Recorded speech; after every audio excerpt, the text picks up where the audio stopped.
Hey everyone, welcome. Today, we're going to tackle something huge. We're talking about how to use Amazon Bedrock to finally unlock all that valuable private data that's just sitting inside your company. We're going to see how you can teach a powerful but generic AI to speak your business's unique language.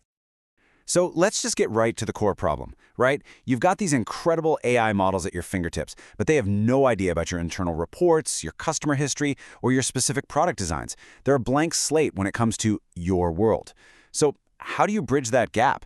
How do you teach an AI about all your stuff securely and efficiently?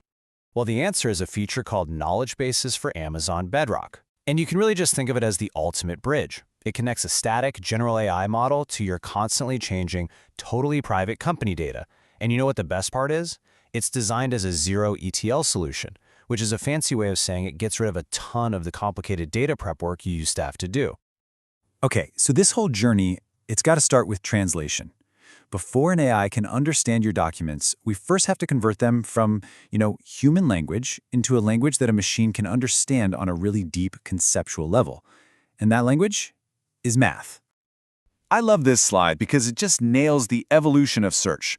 The old way was all about keywords. You'd search for AI, cost, and reduce, and just kind of cross your fingers. But modern AI, it searches for meaning. It actually understands that those three separate words come together to mean, how can I reduce my AI spending? And the magic that makes this possible is a technology called Vector Embeddings. So how does that translation actually work? Well, it's a pretty simple flow. As you can see, you take your text, you feed it into what's called an embedding model. In this case, Amazon's Titan Embeddings v2. And what it spits out is a long list of numbers, a numerical representation called a vector. This vector is basically the mathematical fingerprint of what your text actually means. Now, whenever we're talking about storing all of these vectors, we're talking about a lot of data. And that means we're talking about cost. But the latest Titan v2 model has a secret weapon up its sleeve that can lead to a massive reduction in those costs.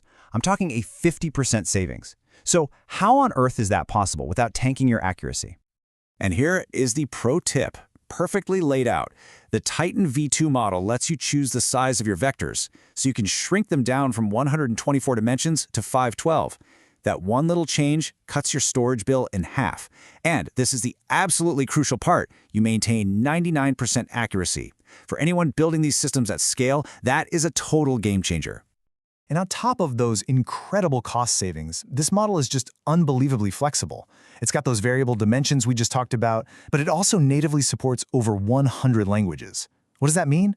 It means a user could ask a question in Spanish, and the system could pull the perfect answer from a document written in German. I mean, that's just wild.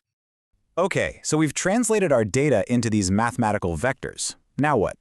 Well, we need a special place to store all of this new knowledge. Think of it like building a hyper-specialized library built just for these vectors. We need a vector database. The great thing is, Bedrock integrates with several awesome options, and which one you pick really just depends on your setup. If you're all in on AWS, Amazon OpenSearch Serverless is the easiest path. You don't have to manage a thing. If your data is already living in a database like PostgreSQL, you can use Amazon Aurora with pgvector. This lets you do these crazy powerful hybrid queries. And hey, if you're working across different clouds, Bedrock has you covered with connectors to popular choices like Pinecone and MongoDB Atlas. Now here's where things get really interesting. Just dumping your data into that library isn't enough. The real secret, the key to getting truly accurate and relevant answers from your AI, it's all about how you organize that library. This is probably the most important step in the entire process. This quote just says it all, doesn't it? You can't just throw a 100-page annual report at an AI and expect it to work miracles. The model will get totally lost in that sea of text. It has no way of finding the one specific sentence that answers your user's question. So we have to help it.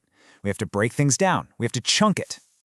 So on the left, you can see the old, clumsy way of doing things, fixed-size chunking. It's simple, but it's sloppy. It just chops up your text, often right in the middle of a sentence, destroying the meaning. But on the right, that's the new gold standard for accuracy, hierarchical chunking. The way this works is just brilliant. It searches against these small, very precise child chunks, but then it pulls the bigger parent paragraph around it for the AI to read. This gives the AI both precision and context, and that is the recipe for a perfect answer. Now, besides hierarchical, there are other cool techniques like semantic chunking, where the AI itself figures out the best places to split the text. But the real power move, in my opinion, is metadata filtering. By tagging your data, let's say with the department and the year, you can tell the AI to only search documents from the legal department from 2026. This shrinks the haystack down, and it's one of the absolute best ways to stop the AI from making stuff up. All right, we've covered the core system: translate, store, and organize. So let's switch gears and do a little rapid-fire Q&A. We'll hit some of the most common questions and pro tips for really mastering this whole setup. Okay, first question. We've thrown this buzzword around a couple of times. In the real world, what does Zero-ETL actually mean when we're talking about Bedrock knowledge bases? It means this: you can stop writing all those complicated data pipelines. Seriously. Before, you'd need a custom Python script to pull data, send it to the model, and then write it to the database. It was a whole thing.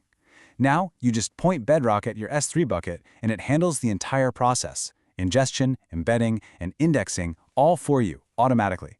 It's a huge, huge time saver.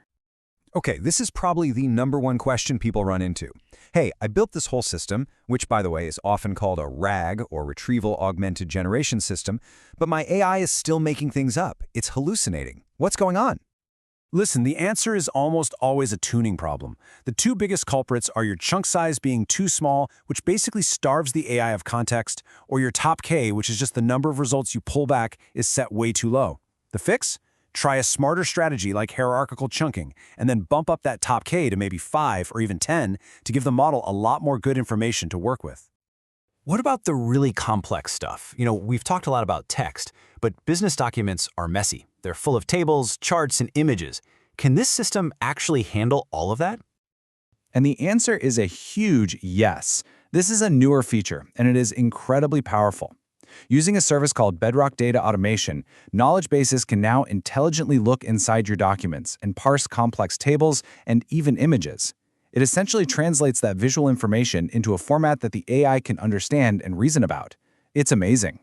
So that kind of brings us to the end of our journey. We've seen how to translate, store, and organize your company's most valuable knowledge. The tech is officially here.